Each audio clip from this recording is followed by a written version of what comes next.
Learn how to create, sustain, and scale up your print-on-demand business with the latest tips, guides, and strategies to help you start selling and making money today. Welcome to the Sales on Demand Show. And here's your host, Adam Schneider. Hey guys, what's up? Episode 17 here, Sales on Demand Show. SalesOnDemandShow.com. That's where you're going to find all of the new episodes. You can also find the show on iTunes, Spotify, YouTube. I believe we have Passenger Pigeons dropping the CD from this. No, I'm kidding about that. You can only find it online. They don't do CDs anymore. Nevertheless, welcome back. It is April. We are kind of past the crap of the beginning of spring here in Canada. I don't know, the rest of you probably have been enjoying green grass and all that for weeks now. Here in Canada, green grass is just starting to appear, and winter is just, the back is broken, but it's still brown, so we're dealing with that. But today, I got something cool for you guys, as usual.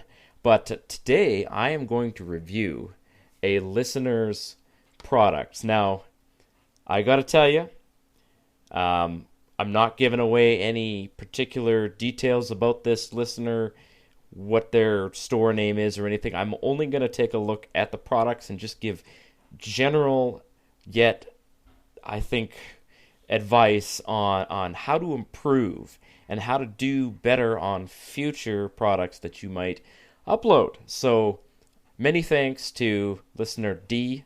That is an initial. It's not her name.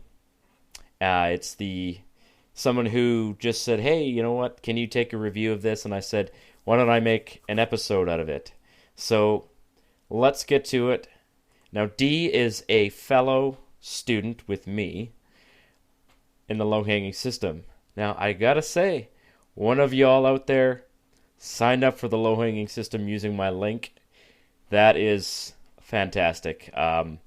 If you want to drop me an email and let me know that it was you, it doesn't say who it was. So whoever you are, you made a good decision, and if you want some personalized advice on your store getting started, drop me an email, adam@salesondemandshow.com, and I will happily work with you.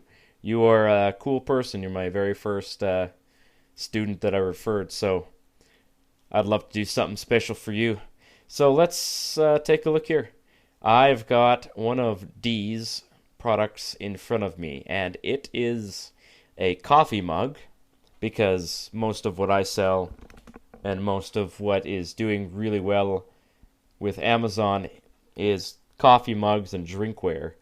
And the coffee mug is sort of a mom-themed coffee mug. So the first thing I will note here is that the title looks good. We've got Gifts for Mom from Daughter Son. Now, with Amazon and even with Etsy, what you want to do when you're crafting a title is you want to put the most relevant keywords at the beginning of the title. So, for a coffee mug, the most relevant keywords would be mom, coffee, mug. So you want to make sure that those 3 or 4 words are going to be at the beginning. So I always begin my titles for any product. So if it's a coffee mug for moms, I say mom.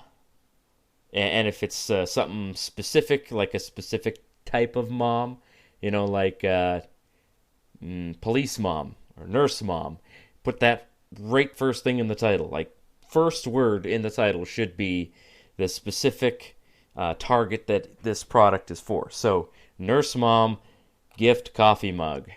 Then you can continue on with, you know, sentimental, novelty, Valentine's Day, birthday, Mother's Day, but make sure that the most relevant keywords, being mom coffee mug, are right at the beginning of the title. Now, what D has done is put gift for mom from daughter, son. That is a good thing to put in your title because people do search that. I have confirmed people do search gifts for my mom, gifts for mom, mom from daughter, mom from son. So putting those words in the title will sort of trigger that product to show for those keyword searches.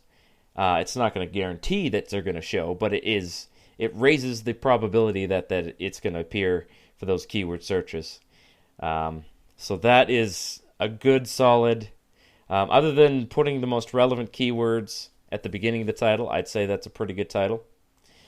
Putting Valentine's Day for a Mother's Day gift may not be the most relevant thing in the world. Obviously, there may be a few people who would buy a gift for their mom on Valentine's Day, but I do not necessarily think that would be the most useful thing. However, it is maybe a marginally, I would say, birthday, Mother's Day, Christmas, and I can't think of too many other things. Obviously, Mother's Day, and that's coming up here. So that's just a comment on the title here. Now, Dee has commented. She says that over Christmas last year, she made $400 in sales, and maybe some of you are thinking, well, that sounds pretty good. You can, obviously, you can do much better than $400, but $400 is a good start. But she does say that she has only made 2 sales since Mother's Day. So I want to say that this product, to me, looks like an exceptionally good candidate for doing some pay-per-click advertising. Now, the thing with fulfillment by Amazon, FBA, is that on Amazon, and forgive me if I'm using terminology that you haven't heard before, because sometimes I go deep and I don't always have everybody following behind me. So basically what Dee has done is she has printed out a coffee mug and sent it to Amazon to be fulfilled by Amazon. So Amazon will ship this product, and they'll ship it to customers basically for free with Prime shipping. So anybody that has a Prime Amazon account can get this coffee mug for just the cost of the mug. Shipping is free. 2-day shipping is free. So that's pretty sweet. That gives you a significant advantage over people who are selling print on demand, like real print on demand, where someone orders it, it gets printed, and then shipped to the customer. So that's real print on demand. But with Amazon, taking it to the next level is the way to scale up. So Dee has taken it to the next level. I would say that this coffee mug is an exceptionally good candidate for a Mother's Day pay-per-click blitz. So what I would do is I would put this coffee mug in a manual pay-per-click campaign, and I would put 10 to 15 keywords, starting with mom mug, mugs mom, and any real combination of gifts for mom, Mother's Day mom, Mother's Day mug. Just put those as manual keywords, broad match, and start a pay-per-click campaign doing about 5, 6, maybe $10 a day. You're not going to spend that much per day, but it does, if it gets closer to Mother's Day and it starts selling really well, then you can scale it faster by having a larger budget for pay-per-click advertising. Now, I suspect that Dee has only got probably 36 of these at Amazon. So by Mother's Day, if she does start selling these pretty fast, they'll sell out quickly, and then she'll be out of stock. Now, for me, I like to keep my items in stock, because if something is selling really well, fulfilled by Amazon, it does tend to drop off a little bit in sales velocity if the FBA version sells out. So what I do with listings on Amazon is I'll create another condition, and incidentally, if you don't know what the heck I'm talking about, I go through all of this in my upcoming course. I'm actually recording the videos basically right now.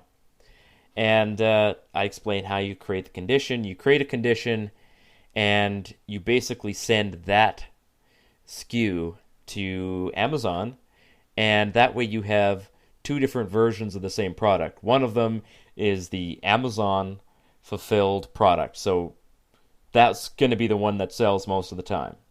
Now, usually with coffee mugs, most of us, and those of us who know how these things work, and D has also done this, we will offer two versions, 11 ounce and 15 ounce.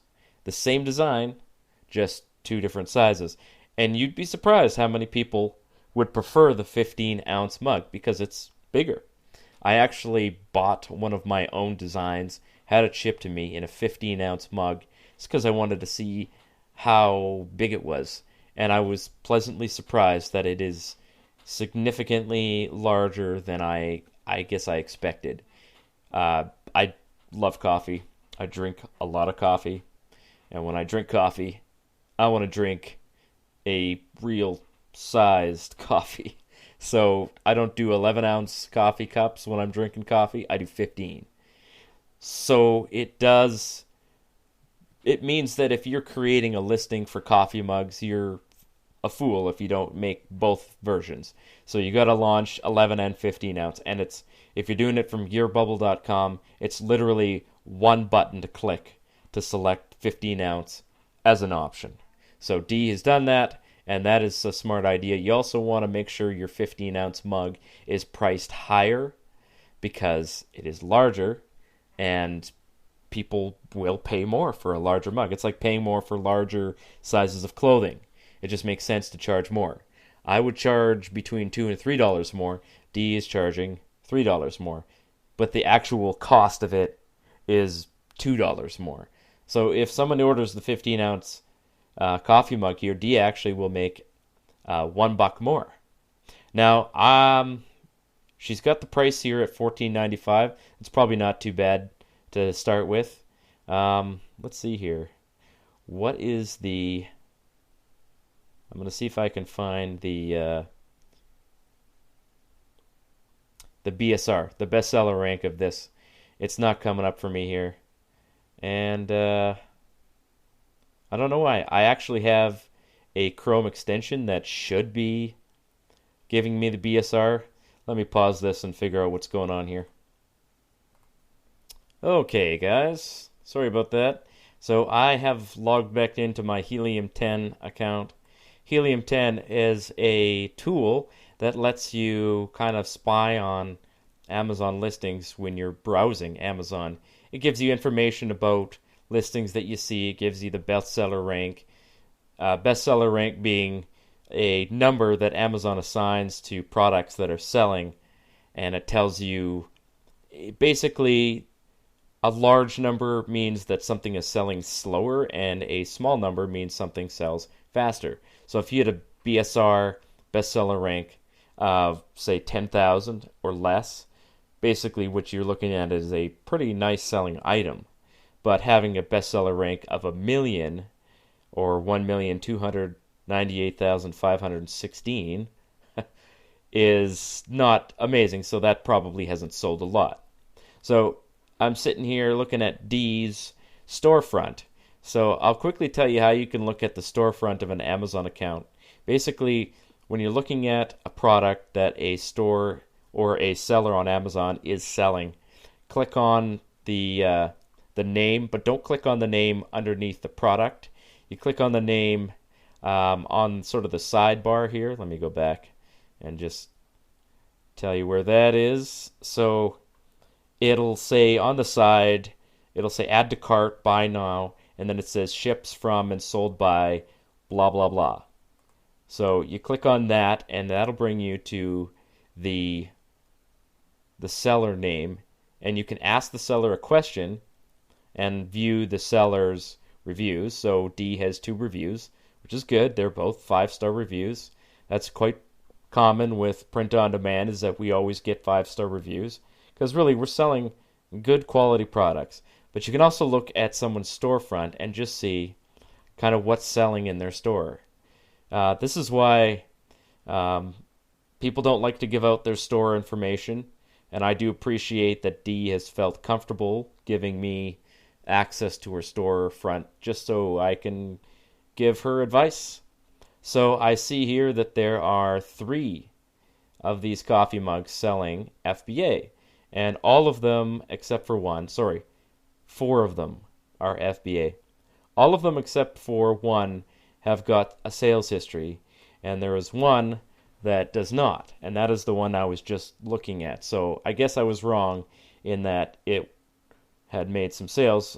Now I suspect that this mug that I'm looking at that doesn't have any sales, it's a bit more artsy looking. There's some flowers and like animals on it and stuff like that. So that actually does well on Etsy.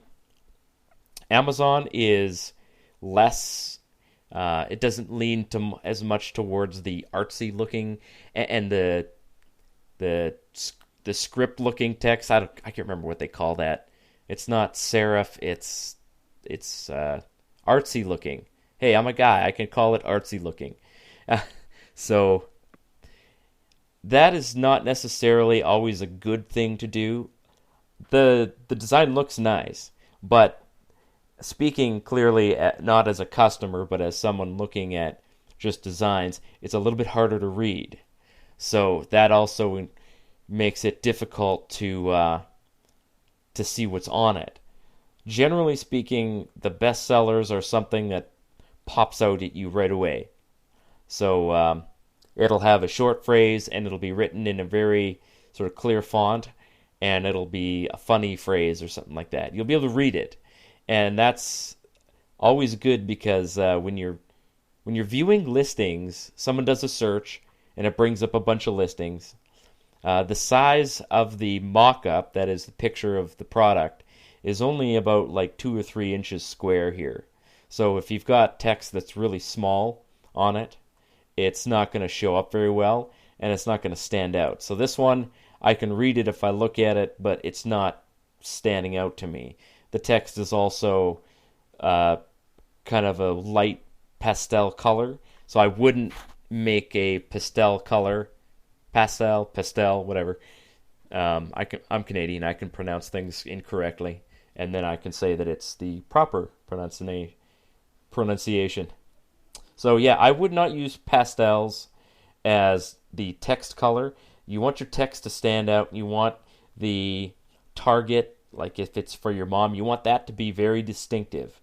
Or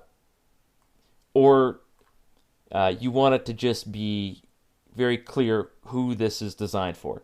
So all that being said, I still think that this product could sell well, but you got to launch a pay-per-click campaign. So Dee, if you're listening, get on that like tomorrow.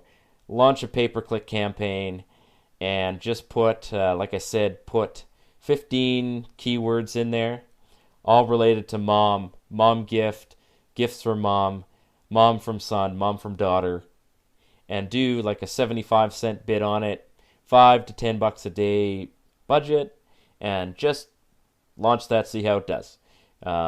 Keep an eye on it. Once a week, I like to go and check on my pay-per-click campaigns just to make sure that they're not overspending or that they're not losing impressions because I've underbid on a keyword. So I'll just give you a quick idea here of what I do with my pay-per-click campaigns on Amazon.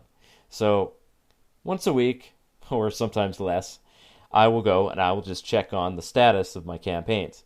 I have a lot of campaigns going on. I have a lot of mugs FBA. Clicking on my Amazon Seller Central account, let me tell you, I've got about 38 SKUs with FBA. So that's quite a bit. Now, I've probably got between 30 and 100 units of each SKU sitting in FBA. So I've probably got close to 1,000 items sitting with Amazon right now. And that's just the beginning. But, I mean, you don't have to start with 38 FBA SKUs. Start with 1 or 2. And what you're going to do is you're going to choose your best seller. Now, what you think is your bestseller and what's actually your bestseller are usually two different things. And this is where being new is a bit of a disadvantage, especially if you're trying to scale quickly. You don't have enough information. And the thing with selling print-on-demand designs is that you just have, there's no way for a new person to predict what's going to sell. It's really difficult to do. And I can tell, looking at Dee's storefront here, that she probably just picked a few designs that she thought would sell well and just sent those for fulfillment by Amazon. Probably because she got those boxes for free, which I actually have a couple of free boxes that I got to redeem as well. So another thing I see here is interestingly enough, there is one product that Dee has got here that is very simple black text on a white the white mug background. No special fonts, no nothing. And its bestseller rank is under 300,000, which is not terrible. So this is something, like if I was looking at that, I would say, you know what? I might recreate that design and maybe make it look a little bit more elegant, relaunch it with the same keywords. So it's a sports-themed mug. And I would put the same keywords and see how it does, and maybe even put pay-per-click behind it just to test faster. But generally speaking, if you see something that's selling and it's getting a decent rank, so under 300,000 in kitchen and dining, that's pretty good, especially if it's not an FBA product. That's something that I would either send for FBA or I'd redesign it, create 2 or 3 different versions of it, launch that, and see how it does. It could be that you just got lucky and it kind of ranked quickly because there wasn't very much competition in that niche, but that's how this works, right? Now, imagine that you had 50,000 designs launched on Amazon. And that is what a friend and sort of mentor of mine has done to really crush this business model. Now, you're probably thinking 50,000 designs, like what do you not eat and sleep, and how do you go to the bathroom if you're creating that many designs? Well, first of all, these are all very simple designs, right? They're all black text on white. So I don't imagine that this guy's adding any images. He's not doing any fancy layouts or anything like circular or half moon shapes or anything like that. It's just throwing up text on a white mug, and that's it. So that's pretty easy to create, and you can create, you'd be surprised at when you get rolling how many designs you can actually create in a short period of time. But you need to focus on what you're doing. And the other thing and this is what this guy's doing, is that he just pays someone to do it. So he's got a virtual assistant that he pays to sit down and create, and he keeps this guy on focus by having a weekly, monthly, or something like that, a goal for the number of designs that he wants this guy to produce. And then he just pays him per design. And then he has someone else that he pays to upload them. So he literally outsources the entire thing. And that is brilliant. It is definitely something that takes a little bit of work to set up. And I don't know how much I would pay for a design. Maybe 50 cents. Maybe a little less, depending on how complex they are. But if you get a good VA sitting down, you just get them setting these things up. So I know for a fact that this guy, his name is Bank. He's Asian, of course.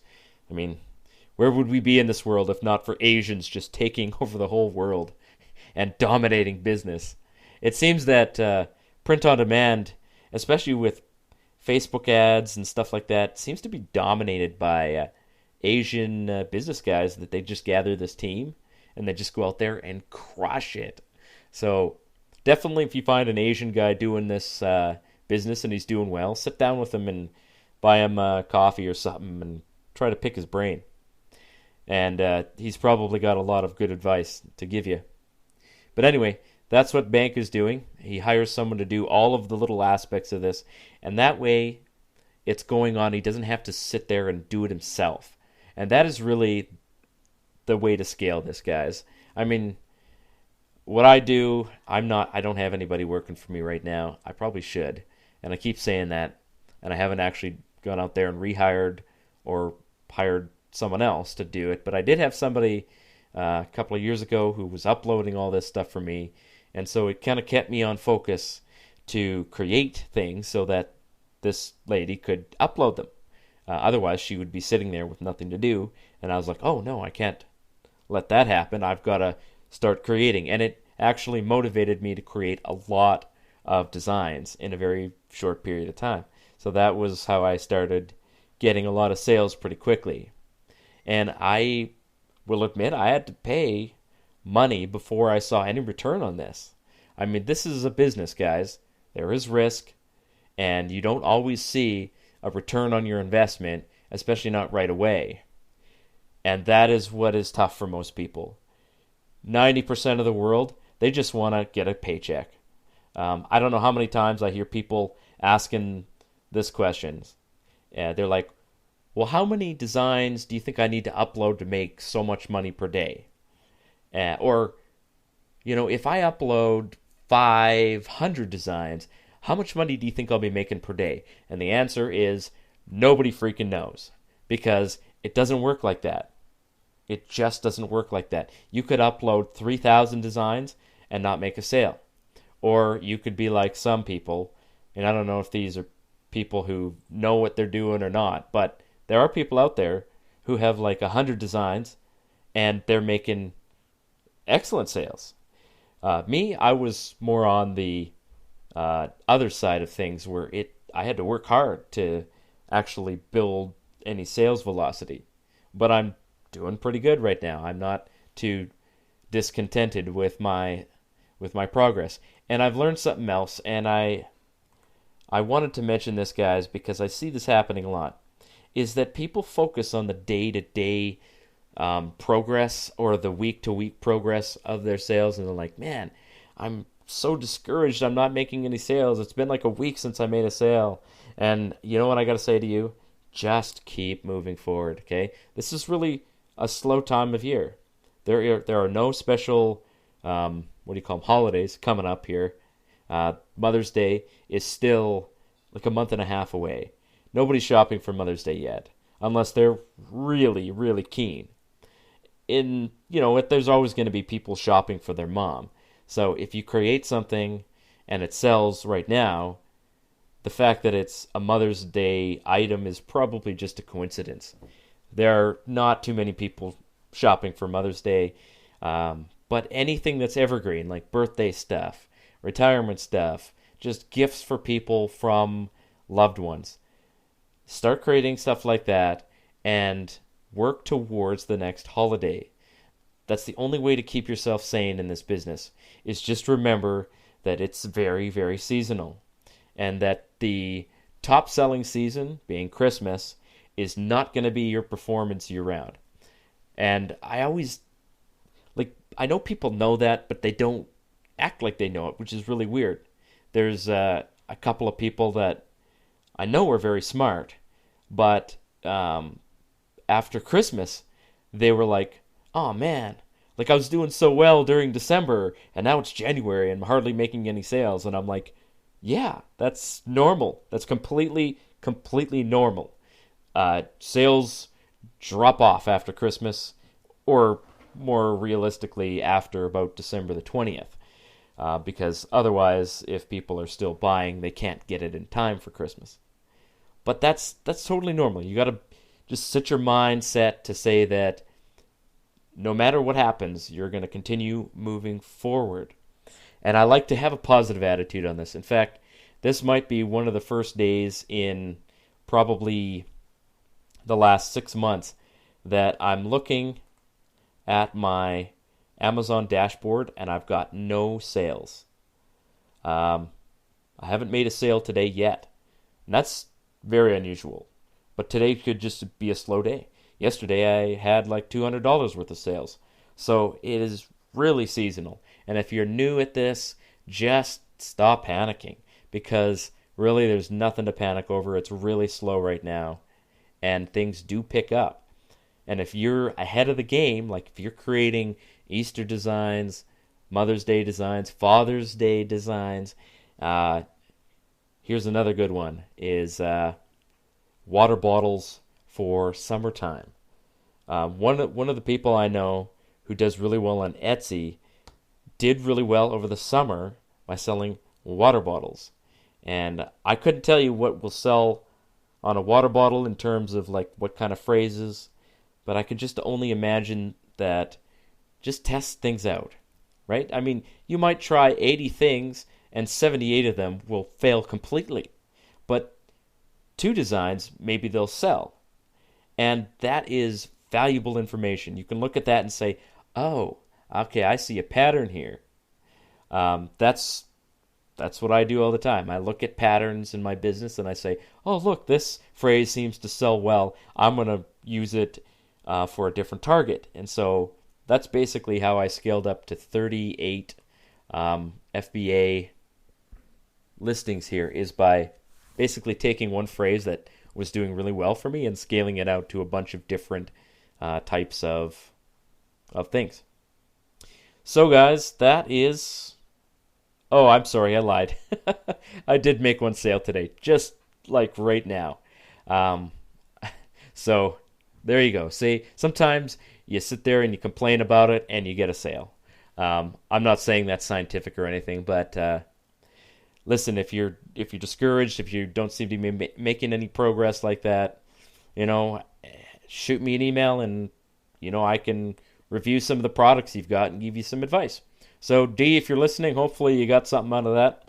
And I am still working on this course, guys. Now I want to comment about courses and buying training. I'm a firm believer in buying training, but I'm also a firm believer in not overdoing it. So I know that probably 80% of you guys are kind of new and maybe just kind of getting started in this. There's no rush. Don't go out and rush and buy expensive training. And by expensive, I mean like $2,000. $300 for a training course is not very much in far as training courses go. But there are a lot of sort of extra training courses that you can buy that are in the thousands of dollars. And in my opinion, they're worth it if you have a little bit of a foundation already kind of built up and you're treating it like it's a business. So you're spending a regular amount of time on your business. You've been going for a couple of months and you're starting to see a few results. I wouldn't spend $2,000 on something if you haven't made any sales. Start with the easy stuff. Just create designs. Even if they are stupid and you look back a year later and you're like, holy crap, man, those designs are terrible. Just do it. You will learn so much by doing that. That is free, and it doesn't cost you anything to learn by experimenting. So, unless you're spending money on ads or something like that, but don't spend money on ads. Like, not right away, especially. If you're just getting started, start creating a whole bunch of products. And when you find a couple of good ones, something that sells, you will have a very good starting point to say, hey, I can create more like this. I can create more. I can use this phrase again.